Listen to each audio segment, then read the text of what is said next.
अस्सलाम वालेकुम वरहमतुल्लाहि वबरकातुहू। कैसे है? सब ठीक है। अक्सर लोग ना मुनांदे ने कि कीम साहब तुसी ना तिले दी वीडियो वाजिया बनाओ ते अज असी तिला तैयार कर रहे जे असे असली काले बिच्छू वाला आयल। ए देखो कि मैं जरा तुहानू दहाना कि ए वाले ए तुहानू काला बिच्छू नजर आ रहा होएगा। ए देख लो, देख दो पे ए काला बिच्छू ही जे, ठीक है जी। ए देखो ए काले बिच्छू ही जे ए, ठीक है। ए देख लो, ए देखो आ गया नजर। ए जेडे लोग कहते हैं ना कि कीम साहब बड़े बड़े तीले तैयार किए ने, राम नहीं आया। राम तो देने वाली अल्लाह ताला दी जात है। बड़े लोग हाथ के इस्तेमाल की वजह तो अपने नफस का बेड़ा गर्क कर चुके हैं। बड़े बड़े लोग हाथ के इस्तेमाल के नाल अपने आप को इन्ना को नुकसान पहुंचाया तो उन्होंने शादी के काबिल ने। कई लोग शादी करने तो बाद भी पछताते हैं कि यदा कोई हल है। तरह तरह के तेल भी इस्तेमाल किए ने, कीम साहब फायदा कोई नहीं होया। ऐसे असली काले बिच्छू वाला आयल खालस जड़ी बूटियां, जाफरान, चरबी रिछ, चरबी शेर अल्लाह के करम के नाल पाई। इस तो पिछली वीडियो वेख लो, सारे ने सामने वाजिया पाई। कीमत 3,500 रुपये है, मकान का कोई खर्चा नहीं। जो लोग कहते हैं ना कीम साहब नफस की खराबी जी इतनी ज्यादा हो चुकी है कि यदि हथ के इस्तेमाल के नाल और मुख्तलिफ किस्म की अगलामबाजी, मुख्तलिफ किस्म के गंदे काम करने तो बाद नफस सुंगड़ गया है, ढिला हो गया है, सुक गया है, टेढ़ा हो गया है, नफस च खराबी पैदा हो गई है। एक दफा काले बिच्छू वाला आयल इस्तेमाल करो। कीमत 3,500 रुपये है। पूरे पाकिस्तान च इस तरह की वीडियो हो सकता है किसी होर भी बनाई हो, लेकिन मैं विच चीज़ां भी पाइयां ने।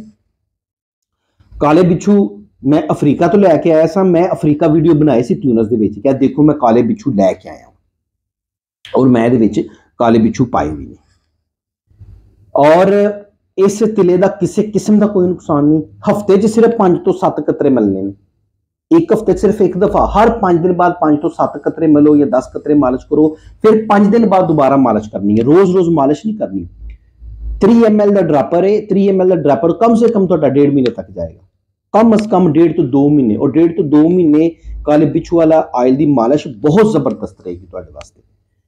मैं अगे कभी पंजाबी च वीडियो नहीं बनाई है। लोगों के इसरार से कीम साहब को पंजाबी की वीडियो भी बना दो। भाईजान है तुसी तिला काले बिच्छू वाला इस्तेमाल करो, इंशाल्लाह फायदा होएगा। पूरे पाकिस्तान जिथे भी बैठे हो, मैं तुहानू बजरिया डाक बजरिया TCS घल देंगा। रावलपिंडी इस्लामाबाद के नजदीक हो तो अलनूर दुआहना कलाला स्कीम 3 बिलाल शहीद चौक तो अलावा मेरी कोई ब्रांच नहीं। इंशाल्लाह तला तिला तैयार है, तुहाडे सामने तैयार हो गए। ताज़ा तिला मंगाने वास्ते स्क्रीन पर दिए गए नंबर पर रबता करो।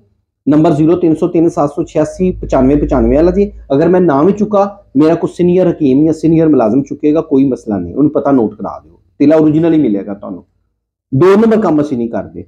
स्क्रीन के उत्ते यहाँ थले बटन लगा है, बटन क्लिक करो, अपना नाम पता एड्रैस लिख के भेज दो। साड़ी कंपनी तो फोन आएगा, वो तुहानू तेल भेज देंगे। इंशाल्लाह अल्लाह करम किया तो तुहाडी नफस की खराबी बिल्कुल ठीक हो जाएगी। देखो नफस लंबा मोटा करना मसला नहीं है, मसला ये नफस की खराबी ठीक करो। मेरा दावा बिल्कुल नहीं जो नफस लंबा करो मोटा करो। लंबा मोटा करने वास्ते मैनू फोन नहीं करना। मैं नफस की खराबी अपनी ईमानदारी नाल ठीक कर दांगा तुहाडी। लंबा मोटा पूरी दुनिया के किते नहीं जुंदा। इस चक्कर चो निकल जाओ। वीडियो पसंद आई है लाइक शेयर जरूर करो।